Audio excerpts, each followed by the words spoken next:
No, no, I get up. No, no, no, no, I get up. No, no, can't deny it.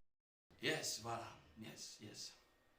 Bienvenue à tout le monde. Bienvenue, je souhaite la bienvenue à chacun d'entre vous. À chacun d'entre vous. À chacun d'entre vous. La bienvenue. Que Dieu te bénisse, toi et ta famille. Merci de ta présence. De ta présence. Car ta présence est un élément indispensable pour ce culte. C'est un culte en assemblée. Ce n'est pas mon culte personnel. C'est un culte en assemblée. La nuit, j'ai eu mon culte personnel, mais ici, c'est le culte dans l'assemblée. Amen. Avec les frères et sœurs, dans la communion de l'esprit. Amen. Et quel que soit là où tu es, je te donne le shalom de Dieu, qui est la paix véritable. Le shalom de Dieu. Le shalom de Dieu. Merci Jésus. Merci Jésus. Ouvre-nous l'esprit au travers de ta parole. Ouvre notre entendement. Ouvre notre esprit, Papa. Mets la main sur la tête. Je vais prier pour entrer dans la parole. Merci de nous parler ce matin. Dispose les cœurs à t'adorer, à te recevoir au travers de ta parole. Dispose les cœurs au nom de Jésus. Parle au cœur de chacun de nous. Amen.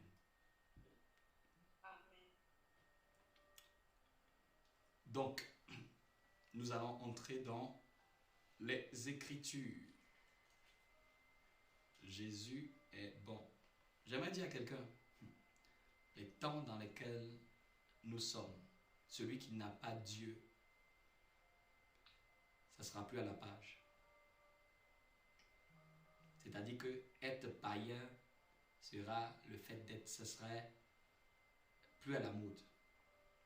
Ce qui va devenir la mode, c'est être chrétien. Amen. C'est-à-dire que celui qui ne prend pas Dieu comme étant plus qu'une habitude religieuse, quand il va voir Dieu dans la vie des autres, il va être choqué. Être chrétien, c'est ce qui sera la mode. Au fait, je vais vous dire ce qui sera la mode. Il y aura deux choses. C'est soit tu es chrétien, ou soit tu es occulte. Ceux du milieu, ils seront laminés. C'est les deux grands pôles qui vont se manifester davantage dans ce monde. Soit tu vas devenir très occulte, soit quelqu'un devient très occulte, un vrai sataniste, ou soit c'est un vrai adorateur.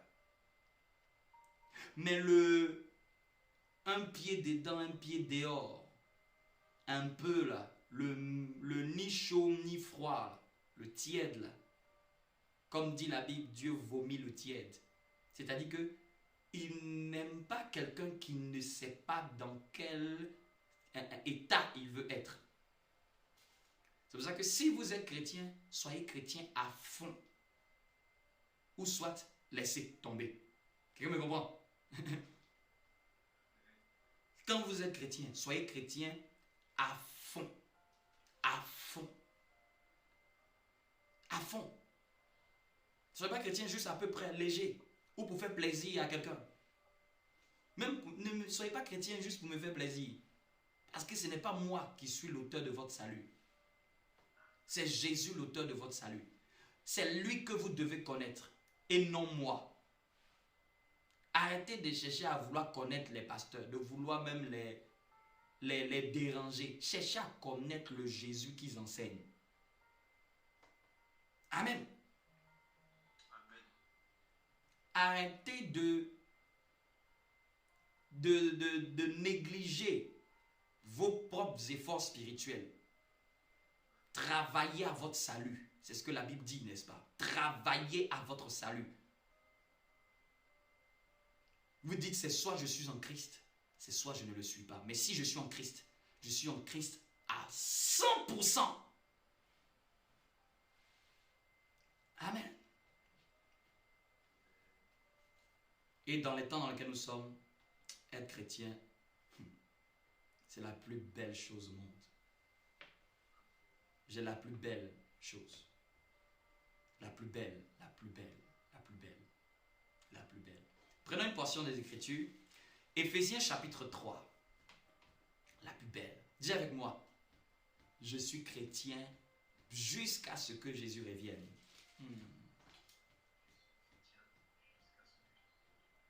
C'est ça. Chrétien jusqu'à ce que Jésus revienne. Je reste attaché à lui jusqu'à la fin de mes jours.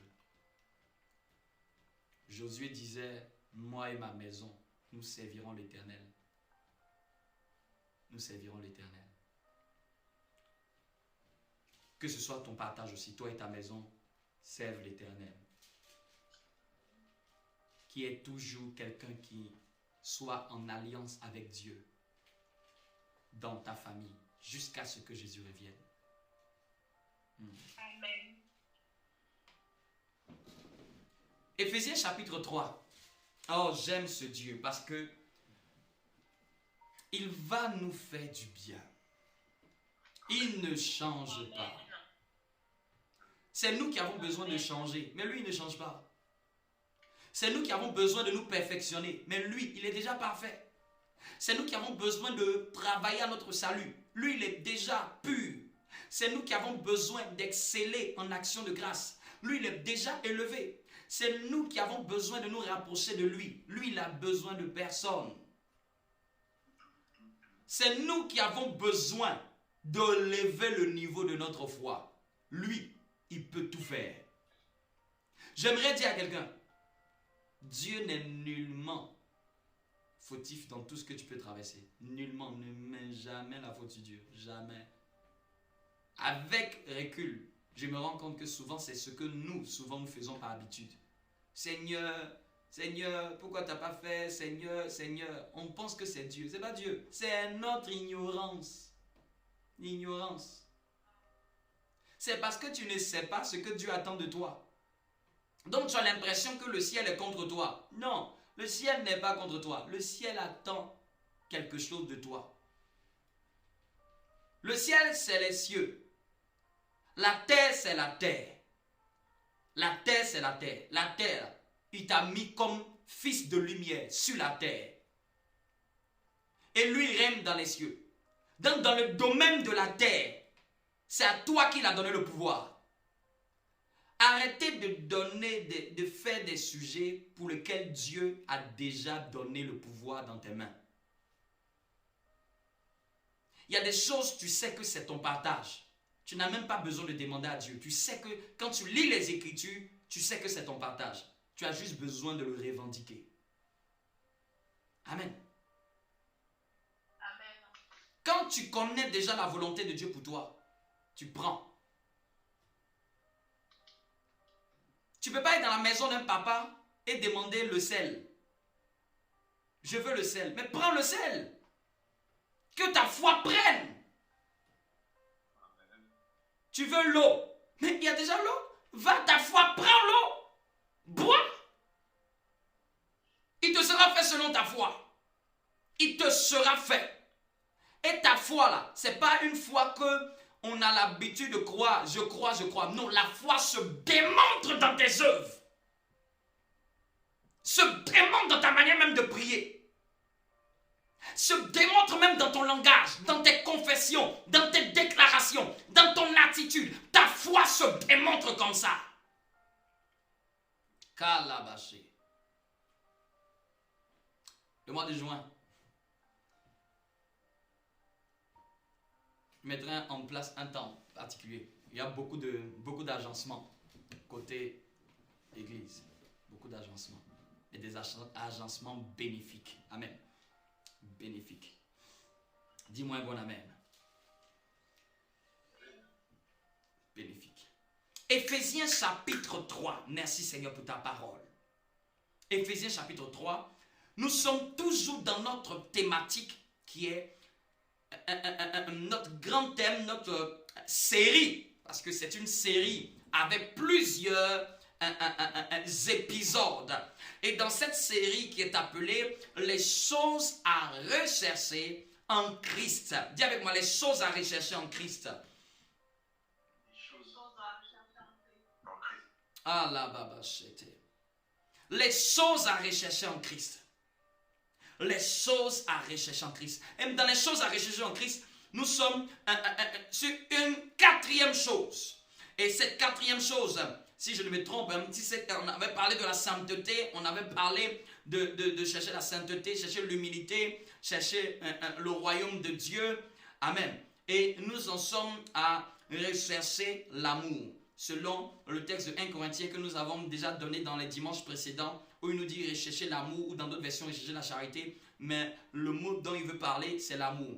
Et nous avons vu, Marako Zacharias, nous avons vu que l'amour qui est défini dans la Bible est un type d'amour nommé agapé. Amen. Qui est différent des autres types d'amour. Donc, note dans ton esprit qu'il y a 4 types d'amour.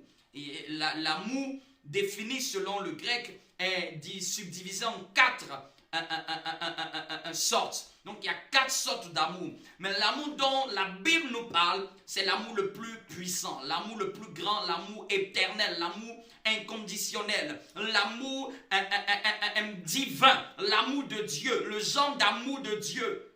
Quelqu'un me comprend? Et c'est cet amour-là que nous sommes en train d'explorer. Ce n'est pas l'amour que tu connais, mais c'est l'amour de Dieu. Dis avec moi, l'amour de Dieu. L'amour de Dieu. L'amour divin. L'amour surnaturel. L'amour qui surpasse toute connaissance.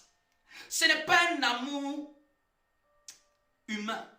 C'est pas un amour divin. Et avant même de lire Éphésiens 1, cela me ramène à l'esprit une parole dans Romains 5.5. Romains 5.5 que je vais lire rapidement. Romains 5.5 pour que quelqu'un comprenne. Romains 5.5 dit: Or, l'espérance ne trompe point, parce que l'amour de Dieu, l'agapé de Dieu, est répandu dans nos cœurs. L'amour de Dieu est répandu dans nos cœurs par le Saint-Esprit qui nous a été donné. Waouh! J'ai une bonne nouvelle pour toi. Agapé t'a été donné. Agapé a été répandu. Et quand on dit répandre, c'est-à-dire qu'il a déversé agapé. Ce n'est pas un amour que tu dois chercher. Quand on dit rechercher, c'est un amour que tu as déjà. Mais quand on dit rechercher, c'est-à-dire que tu dois t'enraciner dans cet amour. Est-ce que quelqu'un me comprend? Quand on dit enraciner, quand on dit rechercher, c'est-à-dire que tu dois t'enraciner dans cet amour. Mais c'est un amour qui a déjà été répandu. J'aimerais dire à un chrétien, l'amour agapé a été répandu en toi et en moi. L'amour divin, l'amour inconditionnel, l'amour de Dieu, l'amour qui surpasse toute connaissance. La Bible me dit, elle a été répandue, elle a été déversée, elle a été, oh oui, manifestée, elle a été donnée par le Saint-Esprit qui t'a aussi été donné. La révélation de la parole change tout. Parce que quand quelqu'un n'a pas la révélation de cette parole, il peut croire qu'il cherche un amour à l'extérieur. Il peut croire qu'il n'a besoin qu'un amour descende du ciel. Mais la Bible t'a déjà renseigné. La Bible t'a déjà informé. La Bible t'a déjà révélé. Il n'y a pas un amour à chercher. Il n'y a pas un amour à prendre dans le ciel. Il y a un amour à seulement enraciner. Quand tu as la révélation des Écritures, souvent c'est par habitude. Quand on dit Seigneur, donne-nous l'amour. Mais par révélation, ce n'est pas... Tu peux pousser encore ta prière. Seigneur, enrace. Parce que tu sais que tu l'as déjà. Vous me comprenez? Tu sais que tu l'as déjà. Tu sais que tu l'as déjà. Non, tout ce que tu fais en prière, Enracine-moi, enracine-moi dans la semence de l'amour, dans la semence d'Agapé. Je veux plonger mes racines, je veux m'établir, je veux me poser, je veux me bâtir dans cet amour. C'est ça qu'on appelle rechercher.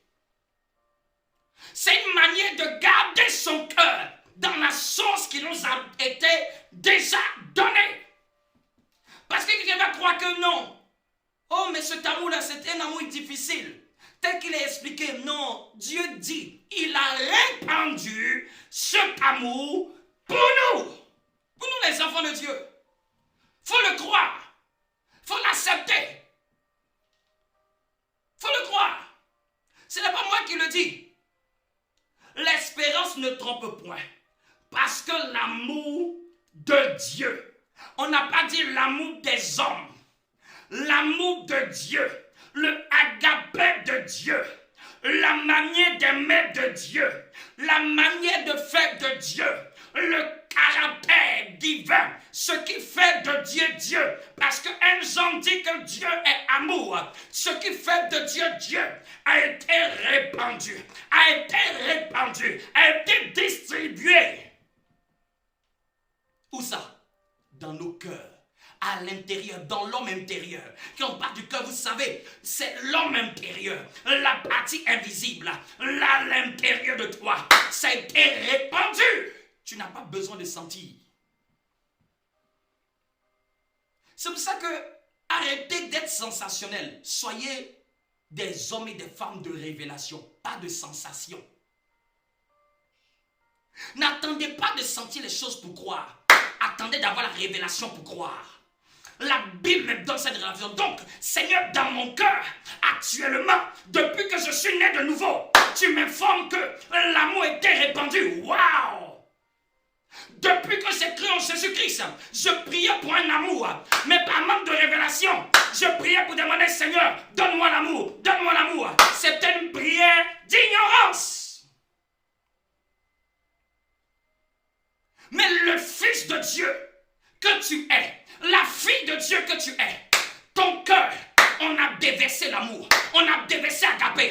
Dans ce cœur-là, ce cœur que tu peux toi-même ne pas penser, il a été déposé un colis.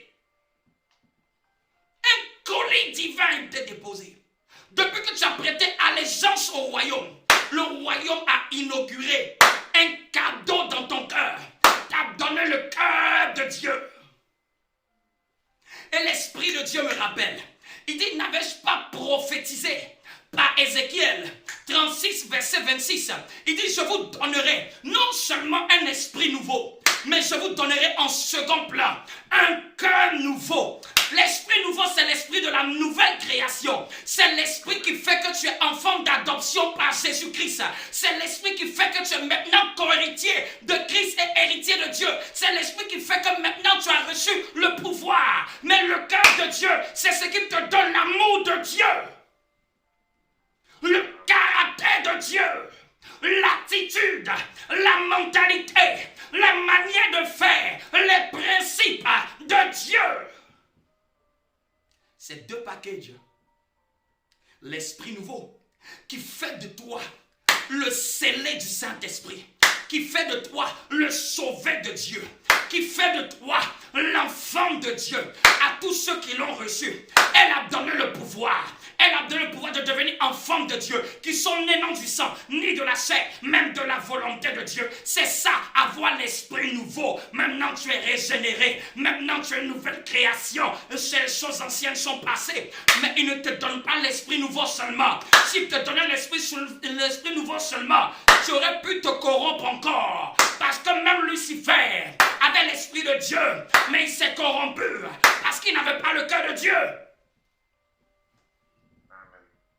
Et Dieu a dit, en plus de l'esprit, je vous donnerai maintenant le cœur. Dieu avait vu que la loi, au temps de Moïse, ils avaient la lettre, ils avaient la littérature, ils avaient les coutumes, ils avaient les rites, ils avaient toute forme de commandement. Mais il a vu que ça n'a pas marché. Il a vu que ça n'a pas donné une perfection. Donc il a prophétisé par Ézéchiel. cette fois-ci, on ne vous enseignera plus. Mes lois seront dans vos cœurs. Mon cœur sera dans votre cœur. Je vous donnerai ce cœur-là. Avant, je n'avais donné à personne ce cœur. Maintenant, je vous donne. En plus de mon esprit, je vous attribue mon cœur. En plus de mon esprit, je vous attribue le cœur. Waouh! C'est une grande révélation. Tu as le cœur de Dieu. Donc, vous qui aimez dire, ça c'est dur, tu manques de révélation, va relire ta Bible. C'est dur pour les païens, mais possible pour les chrétiens. La nouvelle création, c'est possible pour elle. Ce n'est pas impossible. C'est un acquis. Tu dois juste le croire, laisser que ça se manifeste. Ah, c'est dur. Ce que la Bible dit, c'est dur. C'est dur. C'est parce que tu te comportes comme encore une ancienne création. Tu gardes encore ta mentalité. Laisse le renouvellement de l'intelligence se faire par l'enseignement des Écritures. Laisse quelque temps la parole t'abreuver de la pensée de Dieu. Tu vas voir que ce que tu disais impossible va devenir maintenant possible. Amen. Ton problème, ce n'est pas parce que c'est difficile. Ton problème, c'est parce que tu n'es pas mentalement convaincu que c'est un acquis pour toi. Ce n'est pas mentalement, il n'y a pas un renouvellement de l'intelligence dans ton esprit qui te donne la conviction. Mais c'est déjà en moi, j'ai juste besoin de libérer, j'ai juste besoin maintenant de manifester. C'est déjà à l'intérieur, j'ai juste besoin d'entretenir. Quand on dit rechercher, le Saint-Esprit me met dans mon cœur. Il dit quand je dis rechercher, c'est pas pour aller chercher, c'est pour entretenir, c'est pour garder, c'est pour sécuriser, c'est pour veiller, c'est pour demeurer, c'est pour établir, c'est pour enraciner votre esprit à l'intérieur de cette substance qui vous a été donnée dans votre cœur. C'est ça rechercher. Rechercher, c'est garder son cœur vis-à-vis de la chose. C'est veiller. C'est ne pas prendre ça comme étant ne pas vilipender. C'est une manière de donner de la valeur. De la valeur. De la valeur. Parce que tu peux avoir quelque chose et ne pas le manifester. Ne confonds pas ce que j'ai et ce que je manifeste. Ne confonds pas. Arrête de confondre. Les chrétiens aiment trop confondre. Parce qu'ils ne manifestent pas, ils croient qu'ils n'ont pas. C'est faux. C'est faux. Ce n'est pas parce que tu ne manifestes pas que tu n'as pas. Tu l'as. Tout ce que tu ne manifestes pas en Christ, tu l'as. Tu as juste besoin d'avoir la révélation et la persévérance pour la manifester. La révélation. Et de croire que ça va se déployer. Regardez, il me donne cette image. Il me dit, une graine, est-ce qu'elle porte du fruit tout de suite? Non. La graine t'a été donnée. Elle était répandue comme un semeur. Il a semé la graine de l'amour de Dieu dans ton cœur. Mais maintenant, rechercher, c'est quoi? Rechercher, c'est entretenir la pépinière. C'est prendre conscience que papa a semé les graines d'agapé dans mon cœur. Mais maintenant que la Bible me révèle cela, et que maintenant on m'enseigne de rechercher l'amour, je vais maintenant regarder dans mon cœur. Je vais commencer à entretenir la pépinière d'agapé. Je vais commencer maintenant à la considérer. Je vais commencer à l'entretenir. Et c'est là qu'elle va grandir et porter du fruit dans ma vie. C'est ça, rechercher. C'est entretenir. C'est plonger, enraciner. Est-ce que quelqu'un me suit? Amen. Est-ce que c'est clair que agapé, tu n'as pas besoin de demander. Tu as besoin de dire, manifeste-toi agapé. Dans mon cœur, manifeste-toi. Pousse, agapé, pousse. Agapé, prends la place. Je te donne mon cœur. Arrache les mauvaises herbes. Pour ceux qui font un peu de jardinage, ils savent que ce n'est pas parce que tu plantes des graines de tomates ou même du gazon ou ceux qui font un potager. Ce n'est pas parce que tu plantes que les mauvaises herbes arrêtent de venir. Ceux qui ont fait un peu de jardinage savent. Un jardin s'entretient. Un jardin s'entretient. Tu vas venir, tu vas planter les tomates puis tu vas disparaître. Tu vas voir. La tomate va pousser avec la mauvaise herbe à l'intérieur. Et beaucoup de chrétiens, l'Esprit de Dieu me montre cette image. Ce n'est pas parce qu'ils n'ont pas la chose de Dieu. C'est parce qu'ils n'ont pas entretenu la chose de Dieu. Ils n'ont pas retiré les mauvaises herbes de l'ennemi. Et les mauvaises herbes viennent polluer la chose de Dieu. Te déformer. C'est-à-dire quand on dit rechercher, c'est quand tu vois un autre sentiment qui n'est pas agapé. qui est comme une mauvaise herbe, qui vient près de l'amour de Dieu, qui veut déformer ton caractère, déformer ta mentalité. Tu dis, oh, c'est qui cette mauvaise herbe? Elle n'est pas de Dieu. Ce n'est pas les préjugés de Dieu. Ce n'est pas la manière de penser de Dieu. On m'a dit que l'amour d'Agapé est large. Quelle est cette mauvaise herbe qui m'emmène à vouloir trier, qui m'emmène à vouloir trier et à me mettre dans un clivage et à ne pas considérer les autres différences? C'est ça rechercher. Est-ce que quelqu'un me comprend? Ton problème, le problème de beaucoup de chrétiens, on ne veille pas sur ce que Dieu a mis. Donc ce jardinier-là, c'est qui fait son potager. Il y a des moments où il doit venir couper les mauvaises herbes.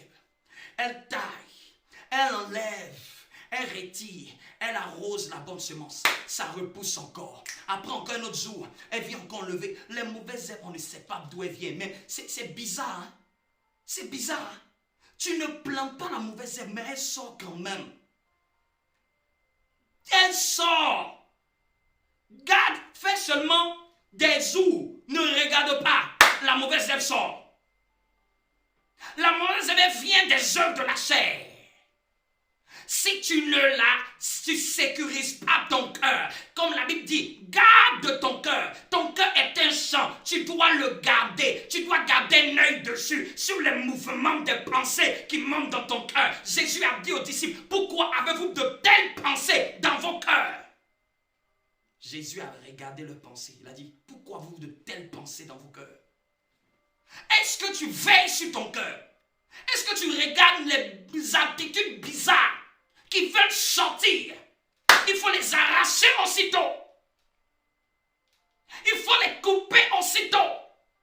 Il faut les déraciner aussitôt. C'est ça le gardien de son cœur. C'est ça garder son cœur. C'est être aux aguets avec la parole de Dieu. Avec la parole de Dieu contre son cœur. Tu veilles. Tu sens une attitude. Tu sens ton cœur vouloir médire. Tu dis non, on ne médit pas dans la maison de Dieu.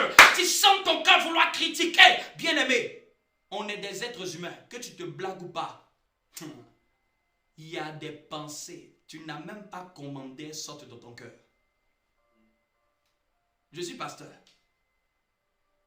Donc, je sais. Tous les êtres humains sont sujets à ça. Tu regardes quelqu'un, il y a une pensée qui veut t'emmener à le critiquer. Il y a une pensée qui monte, il y a une mauvaise herbe qui monte. Ce n'est pas toi, c'est la mauvaise herbe qui vient de la chair, qui veut monter pour te dire, il se prend.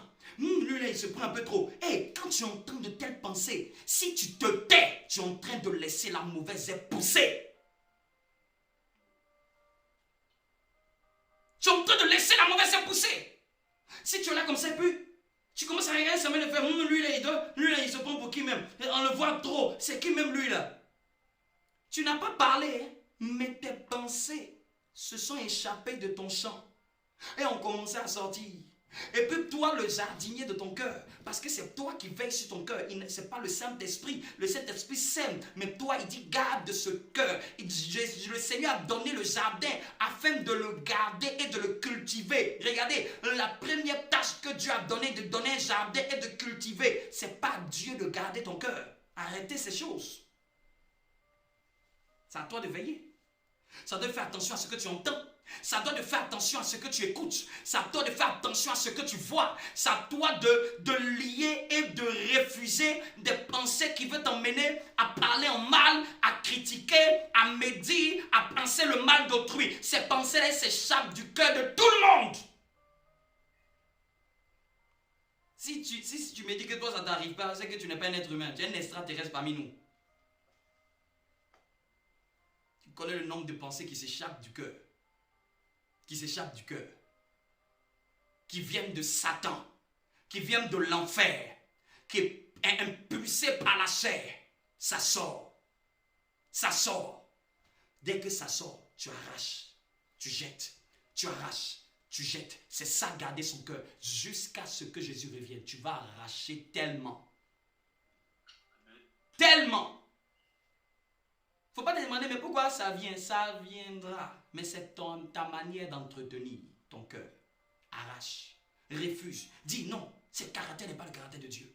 Une pensée qui veut t'emmener t'emmener à médire même ton pasteur, à médire même ton église, à médire ton frère, à médire quelqu'un, à pouvoir, comment on appelle ça, vouloir envie de mal parler à cette personne, d'avoir envie d'avoir un préjugé négatif, d'avoir déjà une intention, d'avoir déjà des préjugés, d'avoir déjà une impression négative. Dès que ces pensées montent dans ton cœur, il se prend pour qui celui-là? Tout le temps celui il est orgueilleux, celui il est prétentieux. Regarde ces pensées-là. Non, celui-là il croit que quoi? Regarde ces pensées-là. Quand c'est comme ça, tu dis à ces pensées, hors de mon cœur, moi c'est Agapé que je cultive, pas les mauvaises herbes de critique, pas les mauvaises herbes de jugement, pas les mauvaises herbes de médisance, pas les mauvaises herbes de racontard, de bavardage, pas les mauvaises herbes de tout ce qui pourrait être dans le sens de nuire à autrui. Et puis même quand tu as la place, l'Esprit de Dieu me dit, il dit quand c'est à la place, il faut commencer à dire, c'est une bonne personne, elle est une bonne personne, cette personne elle est bonne, si elle est devant, c'est que c'est une bonne personne, si elle draine du monde, si les gens l'écoutent, c'est que c'est une bonne personne. Amen, c'est comme ça que tu corriges ton cœur. Quand il dit priez pour vos ennemis, les gens n'ont pas eu la révélation, je vous le dis aujourd'hui. C'est toi qu'il veut garder, ce n'est pas ton ennemi. C'est ton cœur qu'il veut garder. Vous savez c'est quoi un ennemi? Quelqu'un qui te fait du mal, qui te veut du mal. Si tu ne gardes pas ton cœur, tu vas devenir comme lui. Si tu ne gardes pas ton cœur, tu risques de devenir comme ton ennemi. Quand la Bible dit priez pour vos ennemis, elle n'est pas en train de cajoler ton ennemi. C'est toi qu'elle veut sauver de tes ennemis. Parce que quand il dit Seigneur, garde-le, ton cœur n'est pas habité par la médisance. Quand il dit Seigneur, que la grâce de Dieu soit sur lui, même s'il t'a fait du mal, même s'il t'a insulté, même s'il t'a injurié, même s'il t'a méprisé, même s'il t'a calomnié, toi tu dis que la main de Dieu soit sur lui, que Dieu soit avec lui. C'est ta manière à toi de préserver ton âme, de garder ton cœur, de garder tes pensées. C'est ta manière à toi de ne pas tomber dans la bassesse. Mais les chrétiens ont toujours pensé, Seigneur, tu es dur avec nous, hein? Tu es dur, mon ennemi, priez pour lui. Oh, si tu savais, c'est toi que Dieu veut sauver.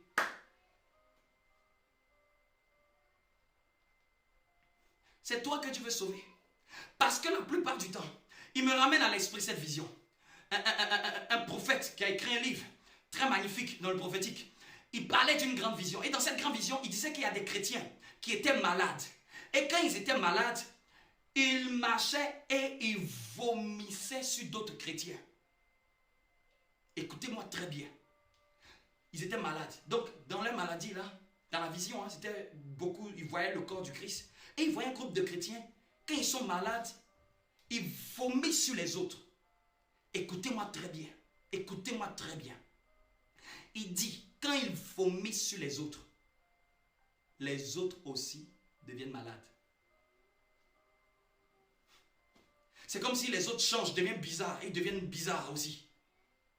L'image des vomissures, là, c'est l'image des médisances, des critiques et des flèches que ton ennemi peut t'envoyer. Souvent même un chrétien qui est malade, c'est-à-dire qu'un chrétien qui est malade dans son âme, il peut te contaminer si tu ne gardes pas ton cœur. Par ses paroles, toi aussi tu vas devenir aussi méchant. Méchant. Méchant. La plupart des gens qui étaient bons, qui sont devenus méchants, ils sont devenus méchants parce qu'ils ont laissé la méchanceté des autres détruire leur bonté.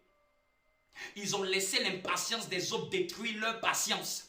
Ils ont laissé l'infidélité des autres détruire leur fidélité. Ils ont laissé la rétrogradation des autres empiéter sur leur relation avec Dieu. Quelqu'un me comprend?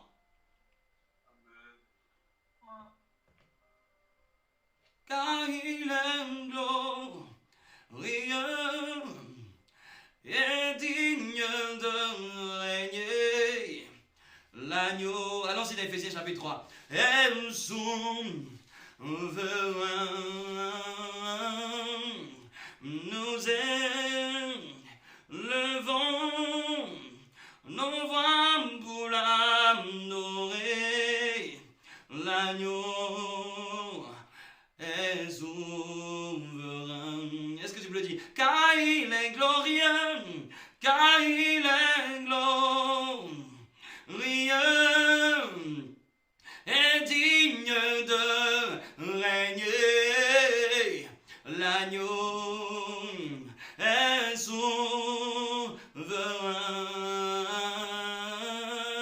chapitre 3, à partir du verset 14. Nous élevons nos voix pour l'adorer. L'agneau est souverain. Suis-moi, suis-moi, suis-moi. Oh, j'ai ce chant dans mon cœur depuis que j'ai commencé à prêcher. Car il est glorieux et digne de régner. L'agneau est souverain.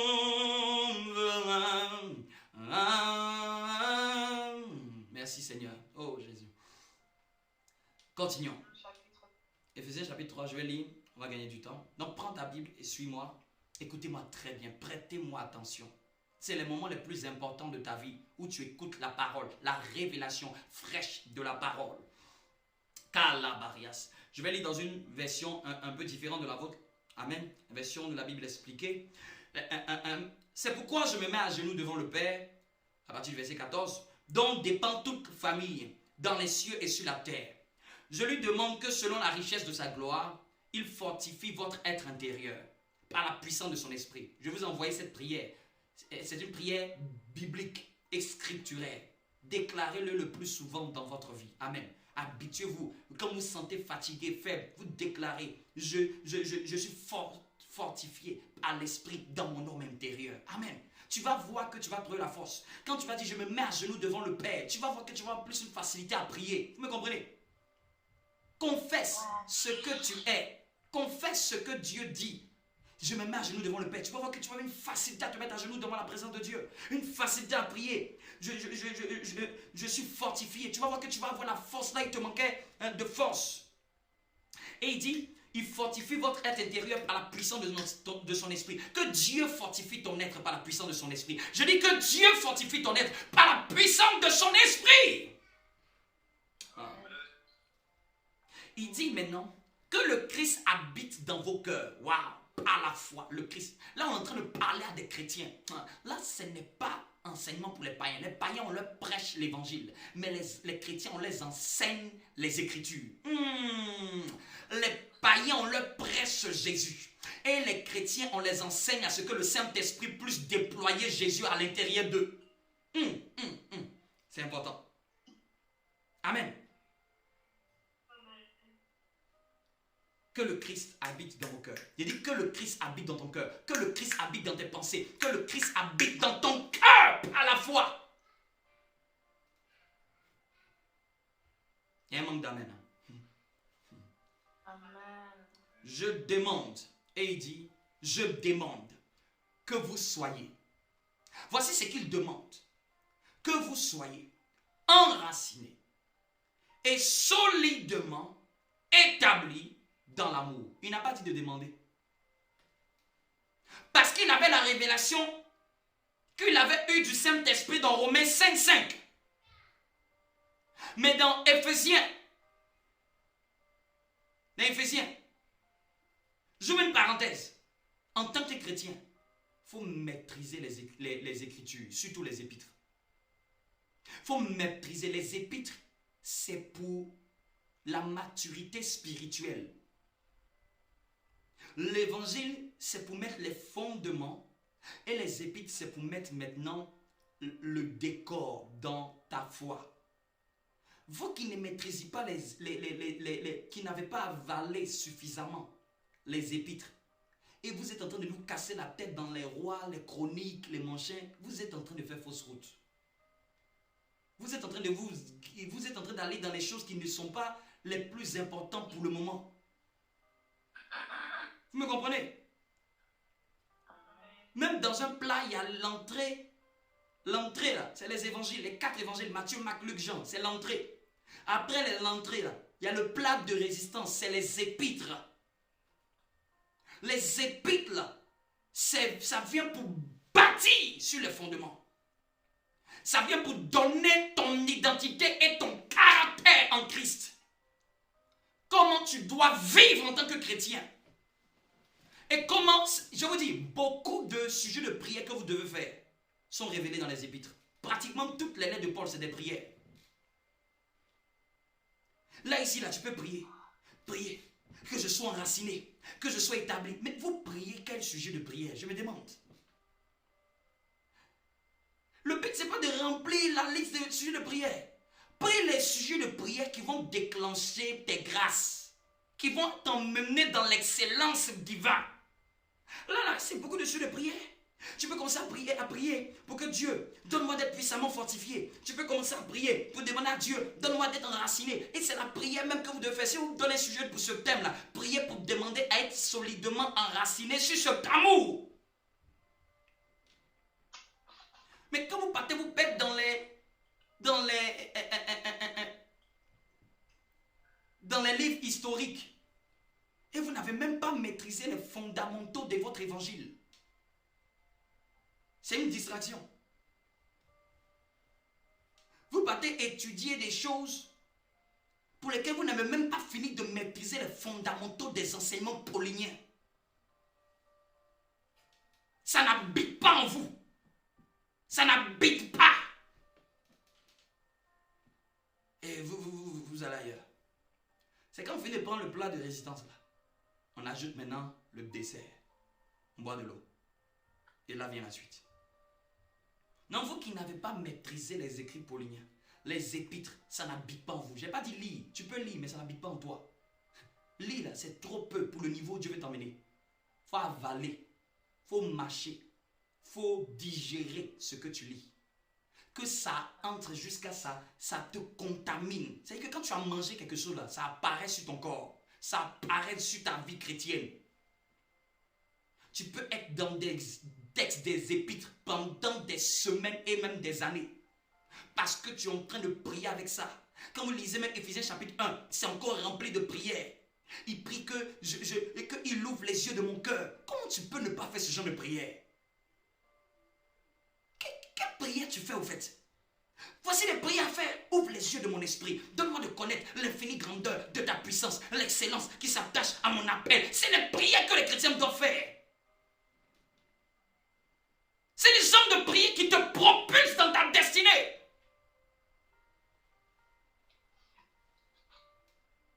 Quand tu vas commencer à prier comme ça, même un travail que Dieu veut, tu vas le savoir. Même un homme, une femme que Dieu t'emmène, tu vas le savoir. Parce que tu as déjà prié pour dire, ouvre, illumine les yeux de mon cœur. Comment tu vas savoir que c'est une bonne personne? Tu penses que c'est parce que tu vas voir qu'il travaille, ou elle a tout? Tu vas savoir comment? C'est avec les yeux de l'esprit. C'est parce que les gens ne sont pas spirituels que maintenant, ils veulent beaucoup de méthodes. C'est fatigant. Sans méthode pour reconnaître son conjoint, c'est fatigant.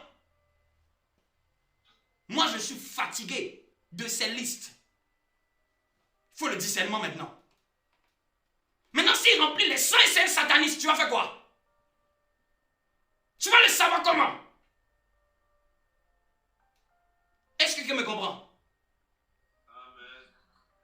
Ces enseignements-là, nous les pasteurs, on a dû donner, vous savez quoi? Il y a une crise, les chrétiens sont plus spirituels, sont devenus trop humains, trop charnels. Non, maintenant on doit leur donner des enseignements intellectuels. Enseignement intellectuel, que son cerveau comprenne. Numéro 1, numéro 2, numéro 4, numéro 10. Ah, la 100e liste, il n'est pas encore dedans. Il ne rentre pas dans le 100e point que le pasteur a donné. Donc c'est que ce n'est pas lui. Oh!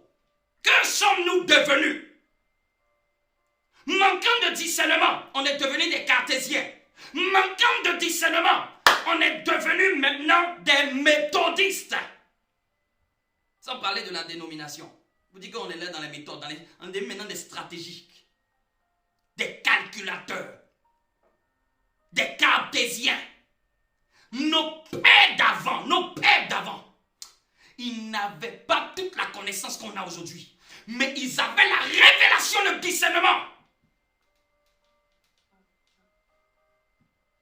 Mais aujourd'hui, il y a tellement d'enseignements, mais le peuple de Dieu est quand même égaré. Il y a une catégorie d'enseignements, moi j'appelle les enseignements pour juste stimuler ton intelligence, les enseignements intellectuels. Ça ne donne pas le discernement. Mais au lieu de t'asseoir Seigneur, ouvre les yeux de mon cœur, les yeux de mon esprit. Je suis un esprit, je dois discerner, je dois voir au-delà du naturel. Il peut venir bien, elle peut venir bien, mais s'il y a du faux à l'intérieur, je dois discerner, je dois voir le futur de cette personne en esprit.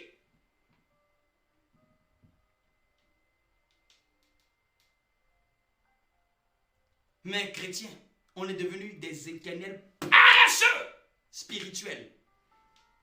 On est devenus des fainéants spirituels.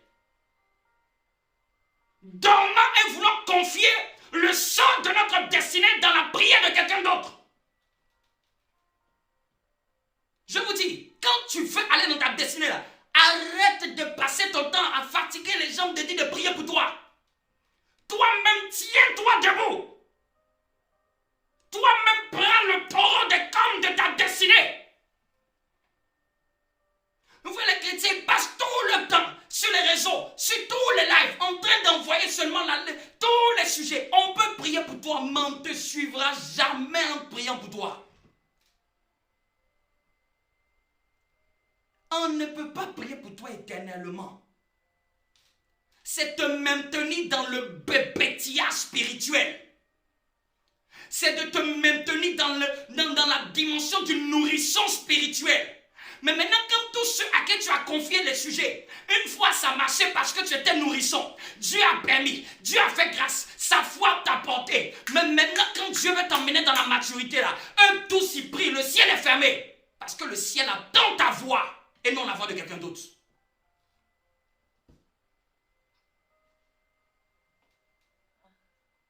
Arrêtons d'être fainéants. Arrêtons ça. Partisans du moindre effort spirituel.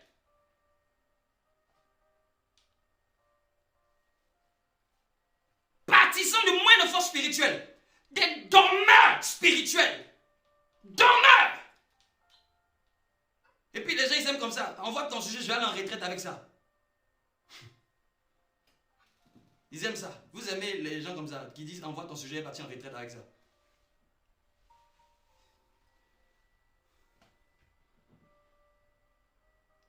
On peut te pousser. On peut te soutenir. Mais c'est quand tu es encore bébé. Dieu veut que tu grandisses. Donc il ne faut pas penser que ce que tu as fait l'année dernière et que tu vois que Dieu a toléré, ça veut dire que dans 2 ans Dieu tolère. C'est ça le problème des chrétiens. Tu as fait une méthode, ça a fonctionné. Et tu veux faire la même méthode 2 ans plus tard. Non, tu n'es plus un bébé. Dieu maintenant exige ta croissance. Exige ta croissance. Et c'est pour ça que souvent là, il est là, il te regarde. C'est toi qui l'attends, ta croissance. C'est ta foi qui veut voir manifester. Je vous dis, personne ne peut prêter sa foi à quelqu'un. Je ne peux pas vous transférer ma foi. Vous devez bâtir votre foi. Je peux vous booster votre foi, mais je ne peux pas vous transférer ma foi. C'est les enseignements des Écritures qui bâtissent la foi d'un enfant de Dieu. Est-ce que quelqu'un me comprend?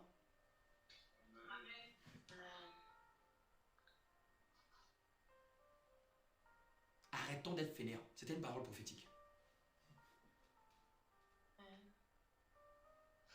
Il dit maintenant que le Christ, que vous soyez enracinés solidement, établis dans l'amour.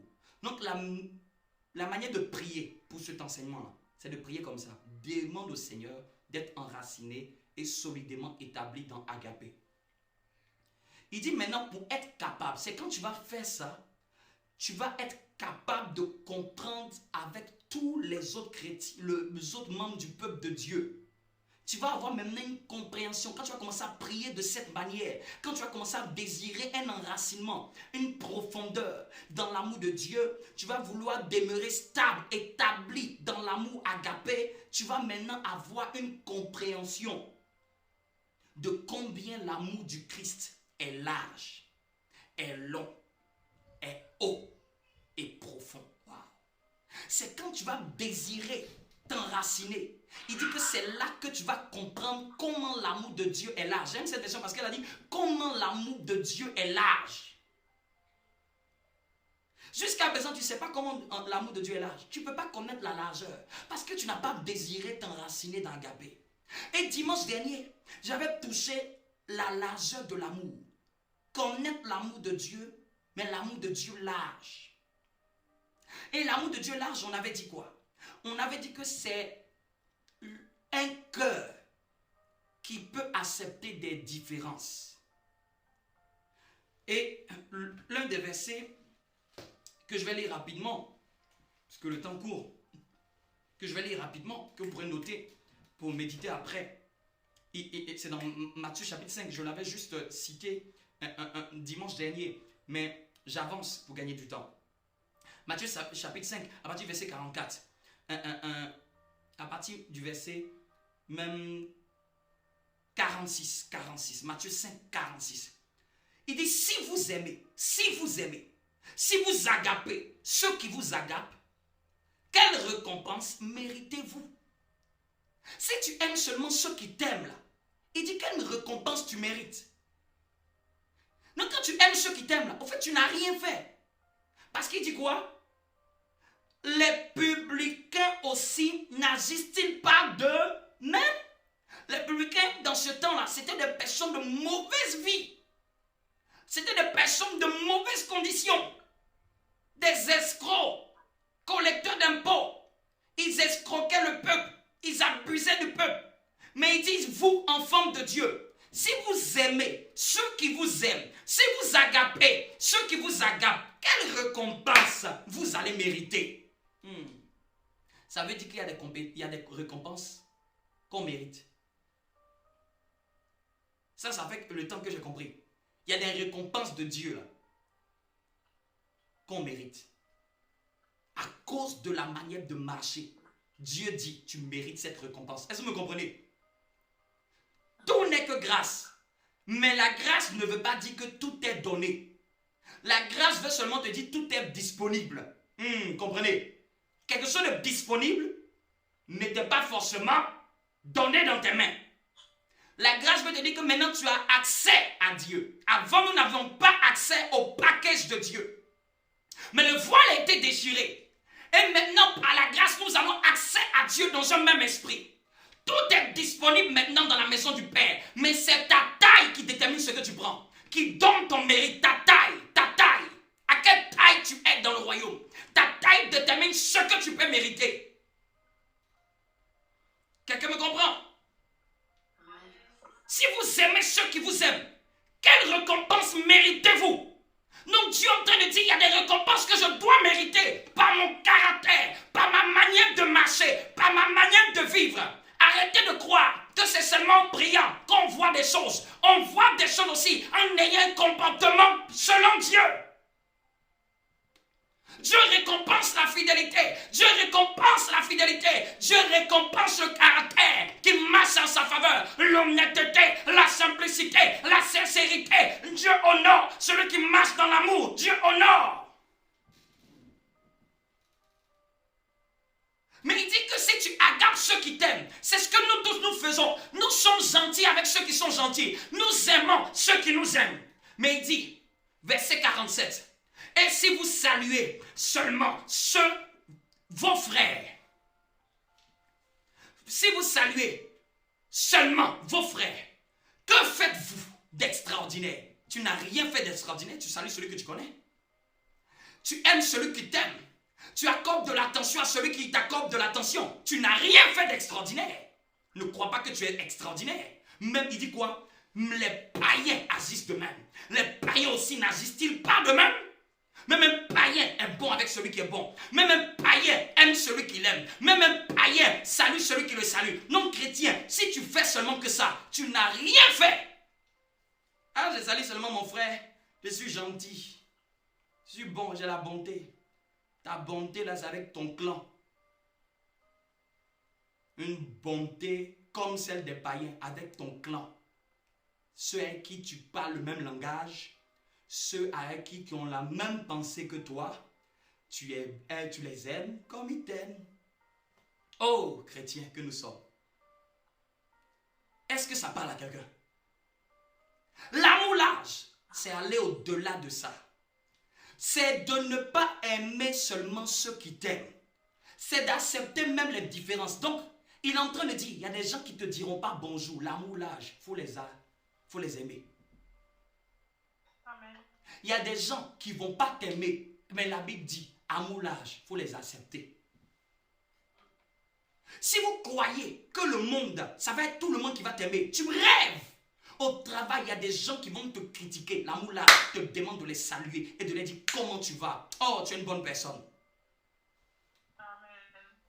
Mais tu sais qui t'a critiqué hier soir dans le bureau. Tu le sais.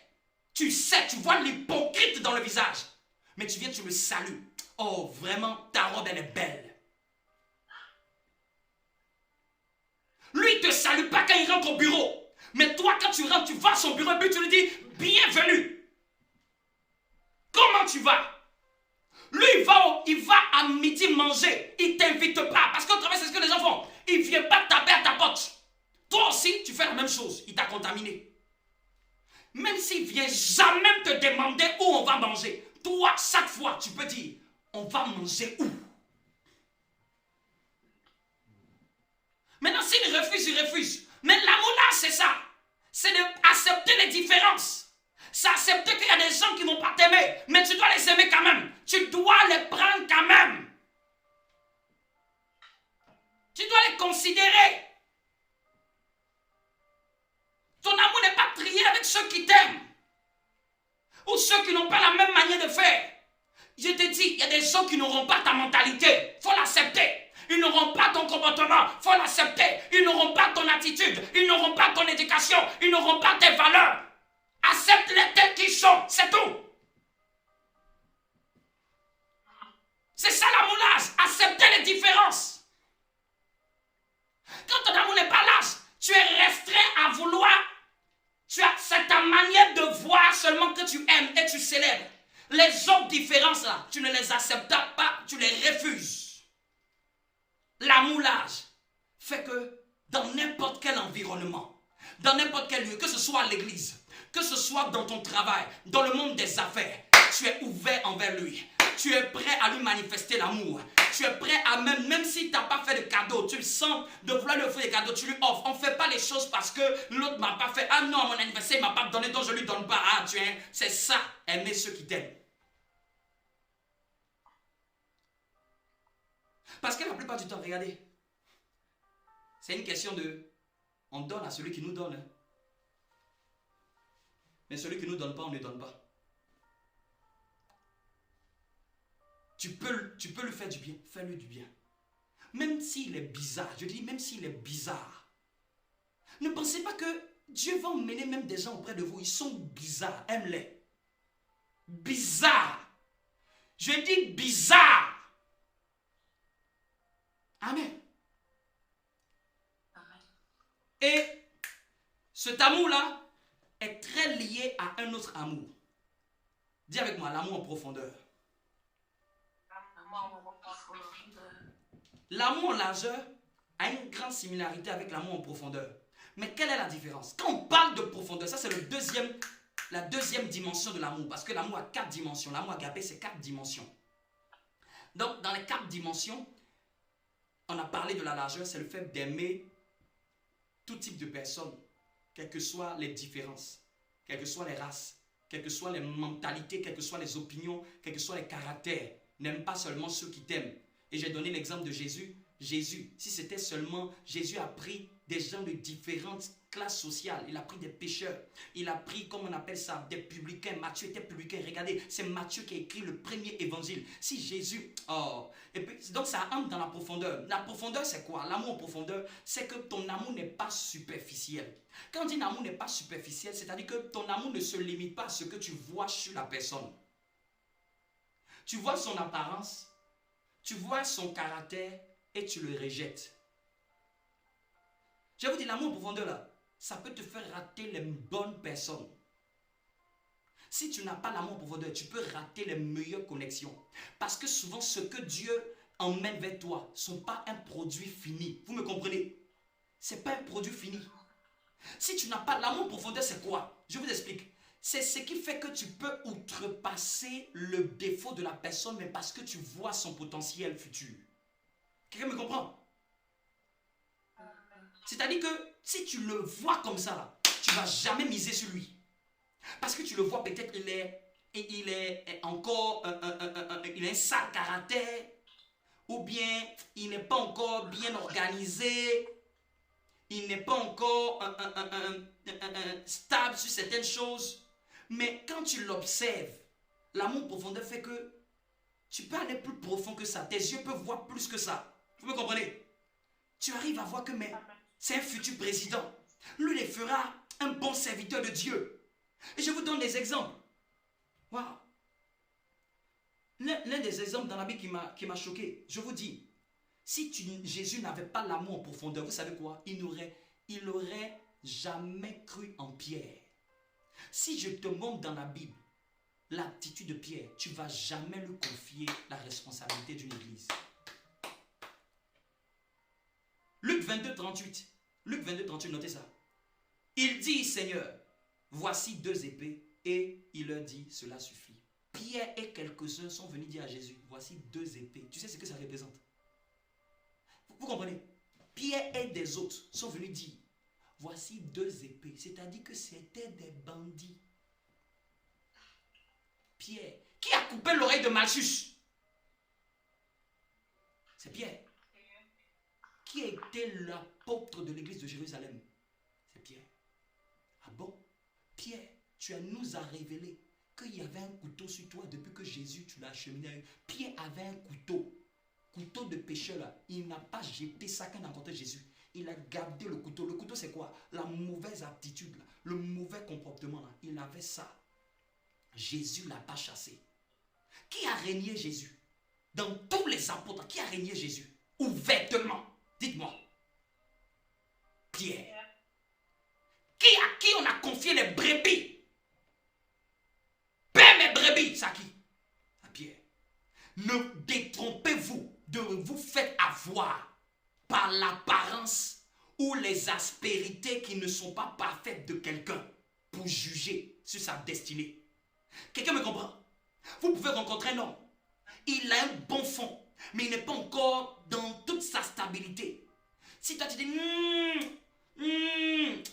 toi tu veux tout ce qui est parfait, peut-être lui, avec le temps, il va devenir le meilleur mari que tu n'as jamais pensé.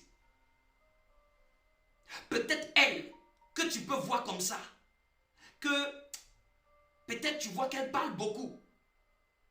Et puis, tu n'arrives pas à discerner que demain, ça va devenir une bonne conseillère. Par l'amour en profondeur, tu sais sonder la profondeur des autres. Tu sais voir au-delà de les imperfections. Vous me comprenez? Tu ne casses pas la relation par simplement d'être frappé par la superficialité. Ce n'est pas un amour qui regarde à la superficialité. C'est un amour qui regarde en profondeur. Tu sais voir le bon même dans le mauvais grain. Quel homme, j'ai dit, dites-moi, vous pouvez confier la gestion de vos brebis à quelqu'un qui a coupé l'oreille, quelqu'un qui a voulu donner des couteaux, quelqu'un qui a régné ouvertement. Il a régné ouvertement Jésus. Et même quand Jésus lui disait, tu vas me régner, il dit c'est faux. Donc c'était un menteur. Pierre a perdu toutes les cas. Si tu devais regarder la superficialité de Pierre a échoué d'être le pasteur de Jésus. Si tu voulais regarder l'apparence. Mais Jésus, quand il voyait là, ce roseau là, ce homme instable là, ça va devenir une pierre. Ce roseau, Simon veut dire roseau. Même dans le roseau, tu peux voir le pierre. Dans l'instable, tu peux voir le stable. Dans l'informe, tu peux voir la terre.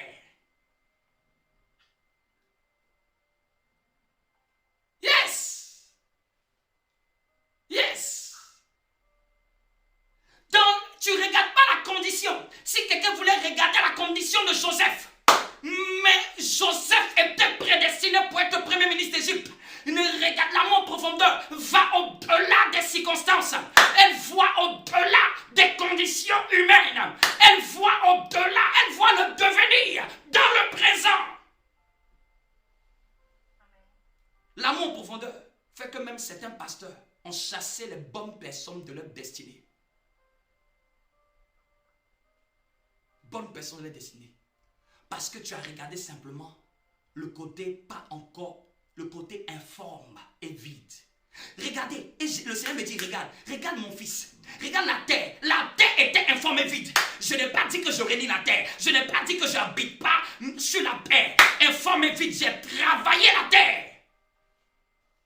Vous qui attendez que tout soit parfait pour aimer, vous qui attendez que tout soit parfait pour croire, vous qui attendez que tout soit parfait pour vous engager, vous qui attendez que tout soit parfait, souvent c'est informe et vide, mais Dieu t'a dit que c'est ça, souvent c'est informe et vide, Dieu t'a dit fais-le. Souvent c'est informe et vide, mais tu vois le devenir dans l'informe et vide. Quelqu'un me comprend? L'amour en profondeur, c'est l'amour qui peut faire que tu peux, malgré les superficialités visibles qui ne sont pas parfaites, tu peux voir au-delà. Tu peux voir au-delà. D'où le mot profondeur. Ton amour n'est pas superficiel. Vous me comprenez? Ton amour n'est pas superficiel. C'est que tu as vu la manière de parler, tu commences à le juger, à le cataloguer, tu commences à le classer. Vous me comprenez? Vous qui aimez classer les gens juste parce que le monde a dit, quand tu regardes quelqu'un bien aimé, souvent là, c'est pas le faut voir en profondeur, faut prendre le temps de checker. Tu comprends que ça là, c'est parce qu'il est encore immature. Tu comprends que demain, tu peux voir qu'il va faire un grand leader. Tu comprends qu'il va faire demain un bon mari, une bonne épouse, un bon chef d'entreprise.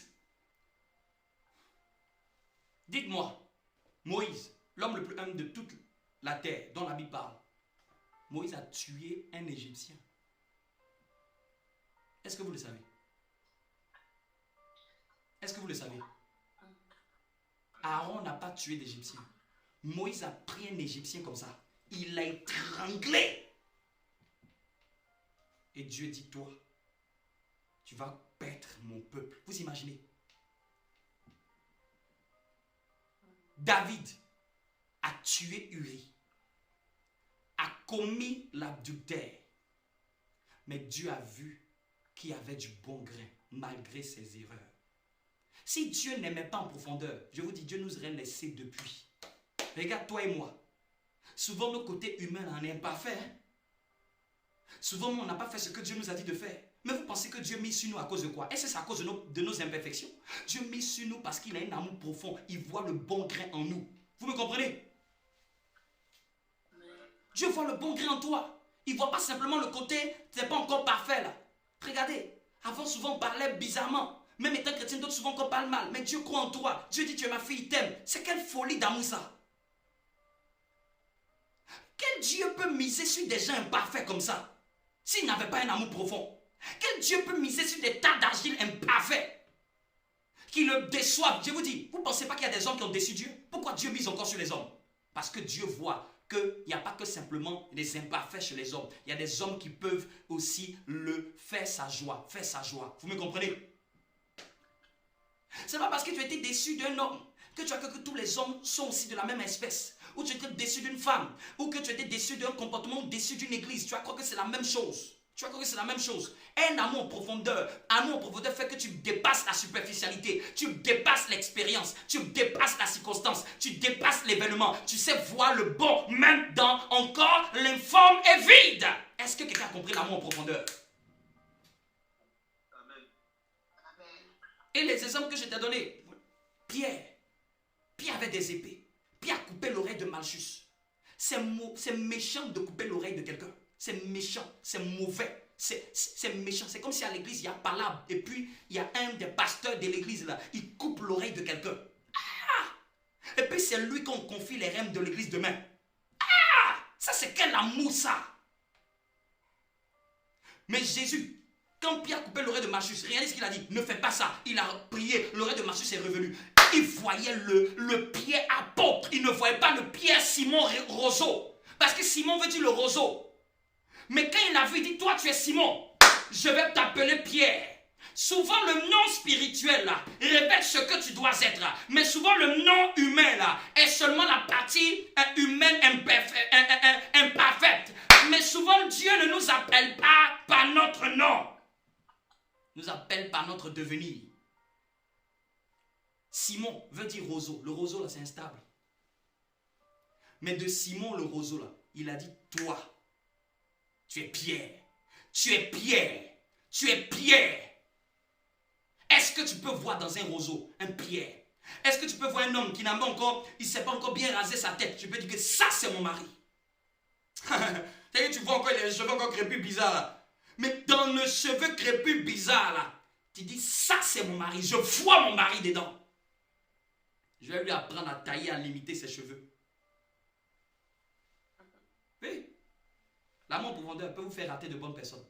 Parce que vous êtes seulement à juger à l'apparence. Vous regardez. Je vous dis, ne regardez pas à la superficialité. Prenez le temps de sonder la profondeur. Quelqu'un me comprend? Ça peut te sauver. Ça peut te sauver. Ça peut te sauver de bonnes personnes. Dans ton entreprise, dans tes affaires, dans tes connexions, dans ton église. Même pour des relations sentimentales. Souvent, c'est l'amour en profondeur qui a fait que les gens n'ont pas pu se marier avec la bonne personne. Parce qu'ils ont regardé, il est trop mou. Il est ceci.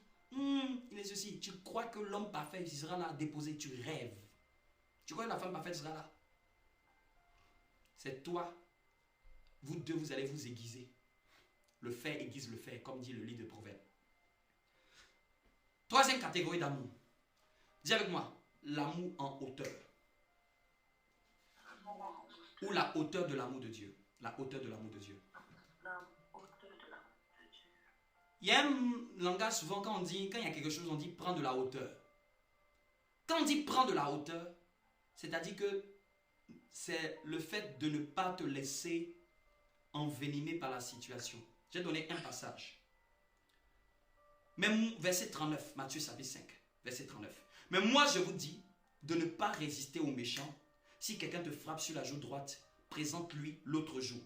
S'il veut plaider contre toi, prends ta tunique. Et prends ta tunique, laisse-lui encore ton manteau. Laisse-lui encore ton manteau. Ce passage-là est en train de nous donner une dimension de l'amour. L'amour en hauteur. C'est-à-dire, l'amour en hauteur, c'est quoi? C'est l'amour qui va faire que, malgré les mauvaises manières que les gens te font, tu prends de la hauteur. Les mauvaises paroles qu'ils t'ont dites, ils t'ont même manqué de respect, tu prends de la hauteur. C'est-à-dire que tu ne te rabaisses pas à ce niveau. Il t'a manqué de respect. Tu ne vas pas toi aussi pécher par ce manque de respect. Tu sais avoir de la hauteur. Quelqu'un me comprend? Tu sais voir un peu de haut. Il dit, il veut prendre ta tunique. Si l'amour en hauteur, c'est ça qui fait que tu peux lui dire, laisse, prends la tunique si c'est la tunique que tu veux. En fait, c'est le genre d'amour à manifester quand les gens sont désagréables envers nous. Je t'informe, si tu ne sais pas, tu vas connaître des gens pareils. Si tu ne sais pas, tu n'es pas dans le monde de business, même à l'église, tu vas connaître des gens pareils, très désagréables avec toi. Mais ton problème, tu vas rentrer aussi dans le même jeu. On parlait d'un témoignage d'une sœur protocole qui s'est battue avec une fidèle. C'est qu'il y a plein de cultes, elles sont en train de se battre. La protocole, elle est fâchée parce que la personne qui est venue à l'église dit qu'elle ne s'assoit pas ici. Hein, tu me manques de respect. Moi je te dis, l'ordre c'est l'ordre. Il faut t'asseoir ici, il faut t'asseoir ici. Non, toi tu te prends pour qui? Elle se commence à se bagarrer dans l'église. My God.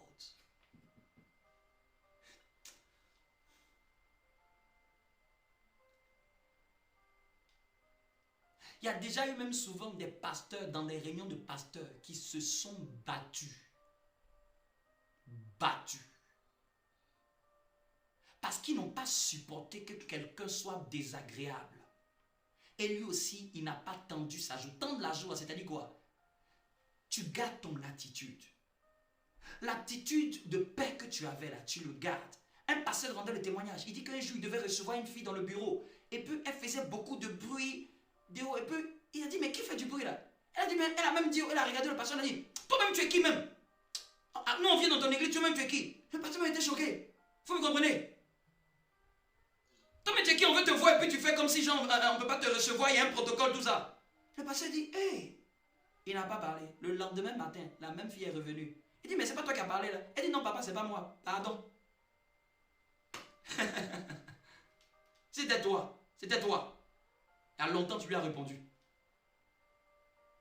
Le pasteur a reçu la fille. C'est elle-même qui a eu honte. Mais la veille, elle avait dit au pasteur, tu es qui même toi? On veut te recevoir et puis tu nous fais attendre. Il n'a rien dit. Mais le lendemain, elle est venue comme un agneau. C'est elle-même qui est venue s'excuser. Il n'a pas répliqué. Il a attendu simplement l'autre jour. C'est-à-dire qu'il a manifesté, il a continué de demeurer dans l'amour haut. Vous me comprenez?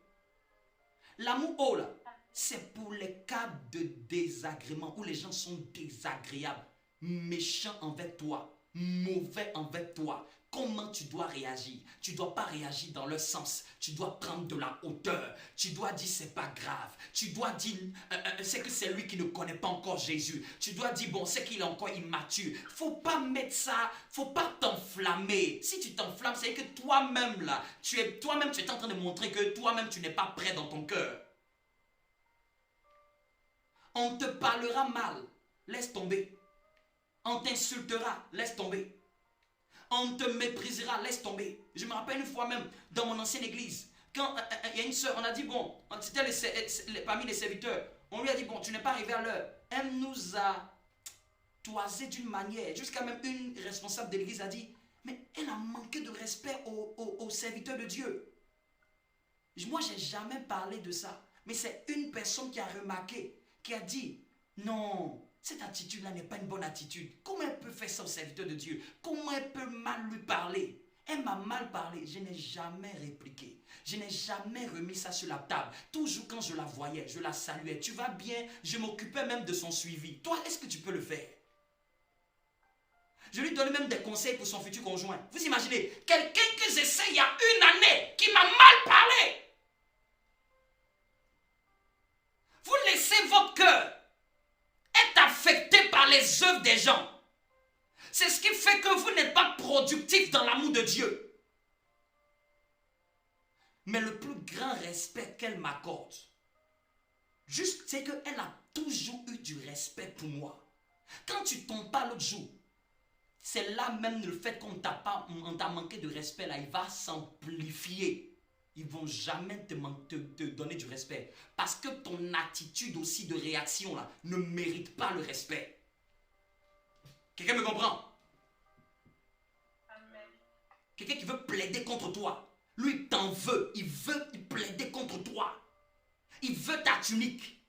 Il te reproche quelque chose. Il est désagréable. Lui t'a tapé sur la joue. Il est désagréable. Il était médisant avec toi. Il t'a critiqué ouvertement. Il t'a sali ouvertement. Est-ce que tu peux avoir de la hauteur? Est-ce que tu peux avoir de la hauteur? Il t'a critiqué ouvertement au travail. Il a dit des choses sur toi devant tout le monde au bureau. Il t'a mal parlé. Il a fait une blague qui voulait sous-entendre quelque chose. Il a fait une blague qui a voulu même peut-être t'humilier à cause de ta couleur de peau, à cause de ta race. Toi, tu vas dire non, je dois parler. Il faut que je m'élève en rayon. Toi, tu te prends pour qui? Arrêtez ces choses.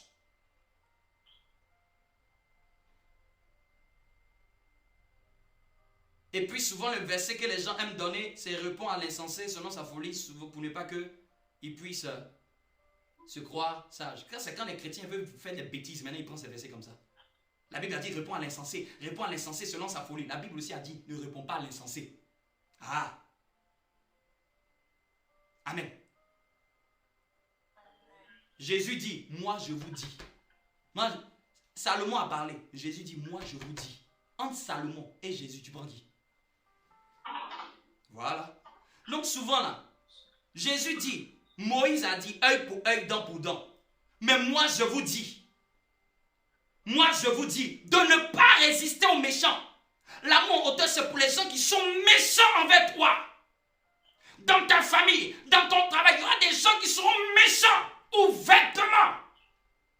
Aie de la hauteur. Ne te mets pas dans le bourbier de porc. Ne te laisse pas salir par la vomissure des autres. Aie de la hauteur dans ton amour. Vois plus haut. N'accorde pas d'importance. Tu n'as pas besoin de te justifier. L'amour auteur fait que tu n'as pas besoin de te justifier. L'amour auteur n'a pas besoin que tu prouves quoi que ce soit. S'il est comme ça, laisse-le comme ça.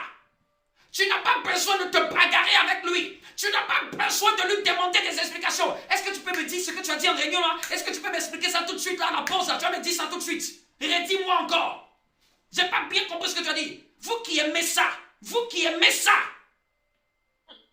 Et puis non, ils vont voir qu'à la boîte, ils croient que non, nous on est des esclaves. Ça c'est pas l'amour.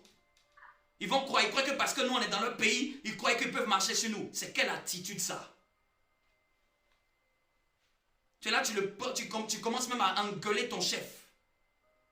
Tu fais un scandale dans son bureau. Et puis tu crois que tu es fier. Ces blancs-là, ils vont voir. Ils croient qu'ils peuvent se foutre de nous. Si Jésus était comme ça.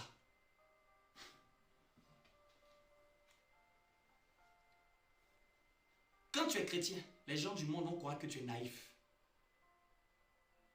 C'est l'image qu'ils auront de toi, tu es naïf. Mais ce n'est pas de la naïveté, c'est de l'amour. C'est de l'amour. Est-ce que tu comprends l'amour en hauteur? Aie de la hauteur. Ne te mets pas avec les porcs. Ne te mets pas dans leur salissure, dans leur vomissure. Aie de la hauteur comme un aigle. Tu vois la méchanceté, mais il dit l'homme prudent voit le mal venir de loin, mais il se cache. Tu ne fais plus état de ça. Tu n'as pas besoin même de demander toi-même, d'abord présente-moi tes excuses avant qu'on puisse bien s'entendre. Il ne veut pas présenter ses excuses, c'est son problème. Moi j'avance. J'avance. C'est ça l'amour en hauteur. S'il veut, il se prend pour qui? Moi je m'en fous, mon identité ne dépend pas de lui. Ma paix ne dépend pas de lui. Je crois qu'en Jésus, c'est tout. S'il veut, il n'a qu'à être méchant. S'il veut, il n'a qu'à être impoli. S'il veut, il n'a qu'à m'insulter. S'il veut, il n'a qu'à me mépriser. S'il veut, il n'a qu'à me critiquer. S'il veut, il n'a qu'à me dire que je suis mauvais, que je suis ceci. Bien aimé, dans ton travail, il y a des gens qui parlent contre toi. Tu les vois, tu les salues, tu leur dis bonjour, comment tu vas? Tu sais qu'ils parlent contre toi, tu sais qu'ils sont hypocrites, tu sais qu'ils t'ont mal parlé. Un jour dans l'état d'humeur, il ne faut pas te refroidir à cause de ces gens d'attitude. Il ne faut pas te refroidir. Les chrétiens, vous qui aimez vous refroidir, quand vous êtes à l'église, ah non, on a fait quelque chose dans mon département, non maintenant tu deviens froid comme un agneau qui a perdu tout, il devient froid, tu deviens froid. Non, j'ai plus envie de faire ceci, Attends, c'est pour lui que tu es venu, oui c'est pour Dieu. C'est pour elle, tu es venu, oui c'est pour Dieu. C'est pour qui? Tu es venu pour qui? Tu es venu pour qui? Dis-moi, tu es venu pour qui? Vous, quand Dieu va tester vos motivations à l'église, Dieu va tester vos motivations. Même le diable va être l'instructeur, sous-traité par le ciel pour dire teste sa motivation. On va voir il est venu pour qui? Que quelqu'un le reprenne, que quelqu'un me dise quelque chose de bizarre. On va voir est-ce qu'il va se décourager. On va voir est-ce qu'il va abandonner. Vous qui aimez tant abandonner le travail dans la terre où Dieu vous a donné, vous êtes en train de baisser et de rater votre destinée parce que vous n'avez pas la hauteur de l'amour. La hauteur de l'amour. Je m'arrête là pour aujourd'hui. Dimanche prochain, on verra une des dernières dimensions. La dimension de la longueur. Est-ce que tu as été béni par ce message? Les 3 dimensions. L'amour est dans ton cœur. Tu dois prier pour être enraciné. Enraciné. Enraciné. Et tu dois maintenant, à partir de cette prière d'enracinement-là, et avec la révélation, tu vas maintenant commencer à comprendre les dimensions de l'amour. Ah, je comprends, l'amour large, l'amour profond. Je vous dis, c'est l'amour agapé qui peut faire que un chrétien peut rester avec sa femme pendant des années. Parce qu'il l'aime profondément. Il l'aime de manière large. Et il l'aime de manière haute. Parce qu'un jour, il ne va pas être content, il va te dire une parole comme ça. Si tu vas te divorcer pour une parole, c'est que tout le monde va divorcer. Quand ton amour en haut, tu mets ça sur l'immaturité. Tu pries même, Seigneur, change-le. Donne-lui un bon cœur. Donne-lui un bon cœur. Tu pries même pour la personne. Il ne connaît pas encore Jésus. Révèle-toi à lui. Elle ne te connaît pas encore. Si elle te connaissait, elle n'aurait pas agi comme ça. Je vous dis, même entre les pasteurs, il y a, dans le réseau des pasteurs, les gens s'insultent, se calomnient, se critiquent, se font tout. Mon chien, si tu ne gardes pas ton cœur, même en tant que pasteur, les pasteurs, il y a des pasteurs qui sont empoisonnés par la manière des autres pasteurs. Quel que soit ce qu'on dit, les gens parleront sur toi, les gens seront méchants. Les gens même vont vouloir te créer des scandales. Est-ce que tu peux garder de la hauteur? Prépare ton cœur à la hauteur. Prépare-toi, il ne faut pas être surpris. Vous qui aimez, non, de quelle manière tu me parles, laisse-le. Si c'est sa manière de parler, ce n'est pas grave. Tu dois prendre de la hauteur, c'est ta maturité. Je vous dis, Dieu ne va pas regarder votre maturité sur vos performances, c'est sur son caractère de l'amour que Dieu juge ta maturité. Non, vous qui croyez que vous êtes longtemps dans le Seigneur, vous croyez que vous êtes mature, vous rêvez. Vous êtes mature quand vous manifestez l'amour dans toutes ses dimensions. Vous n'êtes pas mature parce que vous avez vieilli dans le Seigneur. Vous n'êtes pas mature parce que vous savez jeûner. Vous n'êtes pas mature parce que vous savez prier. Vous êtes mature quand vous marchez dans les dimensions de l'amour. Il a dit à Abraham, marche en longueur et en largeur. Marche, contour, parcours le pays. Est-ce que ta vie spirituelle peut parcourir le territoire de l'amour en long et en large? Il dit, c'est quand tu vas faire ça que ça t'appartiendra. Que Dieu bénisse sa parole. Je dis que l'amour de Dieu soit enraciné dans nos cœurs. Que l'amour de Dieu lève la voix une minute et demande l'enracinement de l'amour. L'amour dans la largeur. Maintenant, tu sais comment prier. L'amour dans la largeur, l'amour dans la hauteur, l'amour dans la profondeur. Commence à prier. Open your lips. Ouvre les lèvres et demande de l'amour, d'avoir l'amour large. Demande de manifester l'amour large. Je veux aimer toutes les différences. Demande de manifester l'amour en profondeur. Je veux aimer les gens au-delà de leurs défauts, au-delà de la superficialité. Je ne veux pas être superficiel dans ma manière d'aimer. Demande l'amour à manifester, l'amour en profondeur, l'amour en hauteur. Quel que soit ce que les gens me font, quelle que soit la méchanceté des hommes, les gens ont dit œil pour œil, dent pour dent. Même toi, tu nous dis de ne pas faire du mal aux méchants, de prendre de la hauteur, de prendre de la hauteur. Je décrète et je déclare, j'appelle l'amour dans nos cœurs. Que l'amour soit manifesté, enraciné, enraciné, enraciné. Me demande l'enracinement, l'enracinement, l'enracinement. Je décrète et je déclare que l'amour de Dieu soit parfaitement enraciné dans ta vie. Qu'il y ait des miracles, des témoignages de transformation. Des transformations à partir de cet enseignement, de transformations dans ton caractère, de transformations dans ton attitude, de transformations dans ta manière de faire maintenant, qu'il y ait un renouvellement de l'intelligence, qu'il y ait un changement radical dans ta manière, dans ton approche, dans tes dits, dans ton comportement, qu'il y ait un radical changement. Je décrète que tu es établi parmi ceux qui témoignent d'un radical changement au nom de Jésus. Et que ce changement-là te propulse à un autre niveau de ta destinée. Je dis que ce changement te propulse à un autre niveau de ta destinée. Que Dieu te fasse entrer dans les connexions divines. Quand tu vas augmenter ta largeur, que les connexions divines, maintenant tu puisses les connaître. Quand tu vas augmenter ta profondeur, que tu puisses discerner les connexions divines. Et même ta hauteur, que tu puisses, Dieu te donne des connexions divines, des bons amis, des bons partenaires de destinée. Merci Jésus. No, no, I get up. No, no, no, no, I get up. No, no, can't deny it.